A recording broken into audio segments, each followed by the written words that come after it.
Hello, everyone. Before we head back to online school on Monday, April 13th, I want to spend a little time providing you a status update on a few important items and address some questions that continue to arise. But first, I want to again thank all of you for your continued support of our students and families and each other during this school closure. All departments, divisions, classroom teachers, and administrators. While I know all of us have had cabin fever and we're anxious for the time that we can be together, your example of leadership and determination is really inspiring. Here's a list of items I'm going to cover today. School calendar for the remainder of the year, student use of Zoom.com video conferencing application, grading credits, due dates, and assignment completion, teacher evaluation, and faculty and staff access to buildings. The calendar for the remainder of the school year has been added to this week's LCSE staff newsletter and is now posted on our website. You will see that the calendar mirrors the calendar that we are currently following for the month of April. We believe that the calendar should provide adequate time for students to catch up on assignments, teachers to plan for upcoming lessons, and communication to take place between school and home. We have also built in days for teachers to complete and post grading and to wrap up year-end items. While the conferencing feature within Canvas is very useful and should be used in many cases, I understand that there is a limitation to what it can do and that it does not allow for full classrooms use of students to see each other on the same screen simultaneously.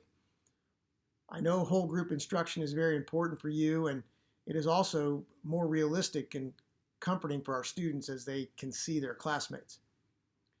But if you've been following stories in the media, you understand my reluctance to immediately use Zoom.com. There are many examples of confidential student information being compromised, as well as examples of unwanted visitors to Zoom conferences, at times interrupting classes with profanity or hate speech or other inappropriate material.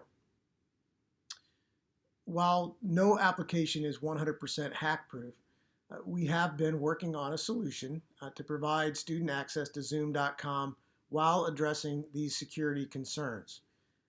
These things include limiting accounts so that only classroom teachers may host a meeting, restricting the meeting settings to allow only the host to share his or her screen, requiring the host permission for any other user, a student in this case, to share their screens, and utilizing waiting rooms and allowing attendees to join only with host approval. And I know some of you are familiar with that feature.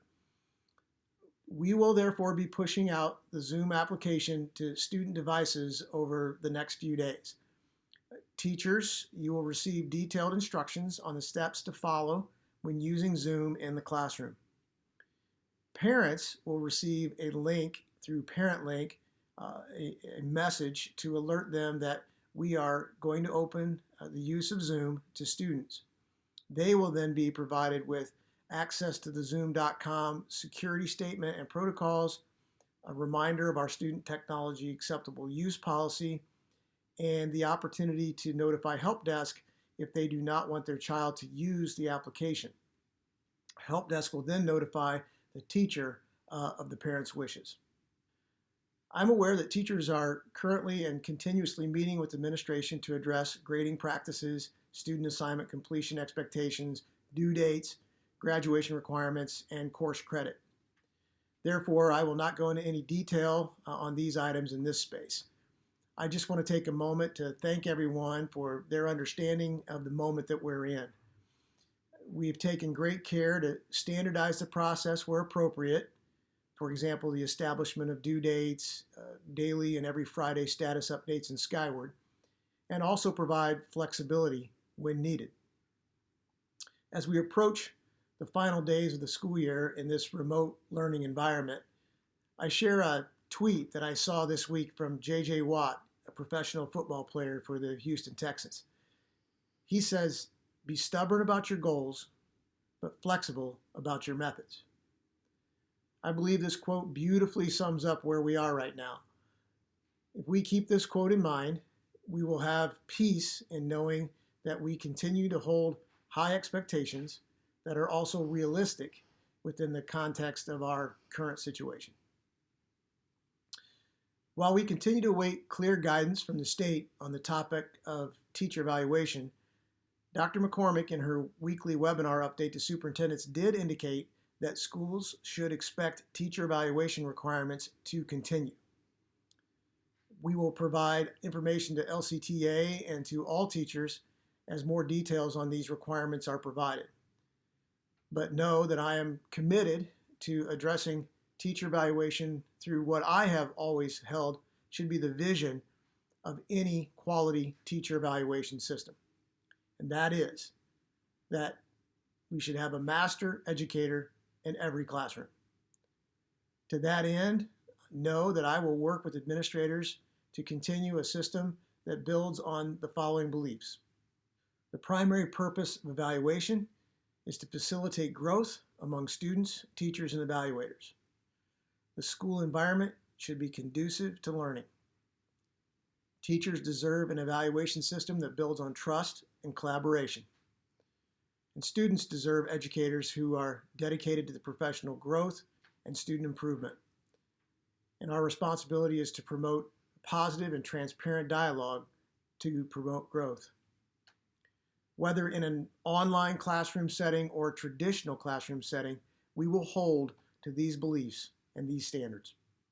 As we progress to the end of the school year, I understand all of us want to return to the buildings to complete year-end tasks and collect resources to plan for next year, as well as personal items.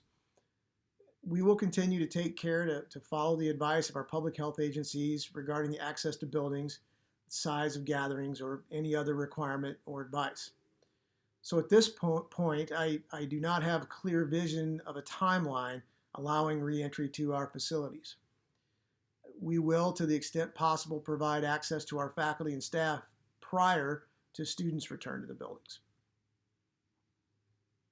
To honor our senior class, we have ordered these yard signs.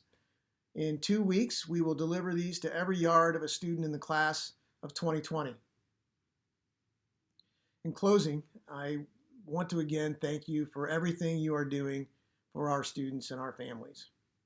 Please, if you need to take advantage of our health services, such as counseling and mental health services, do so. I know I say it often, but it is true. You have to take care of yourself so that your families and your students get the best of you. Keep the positive tweets and posts and emails coming. I'd love seeing your interaction with students.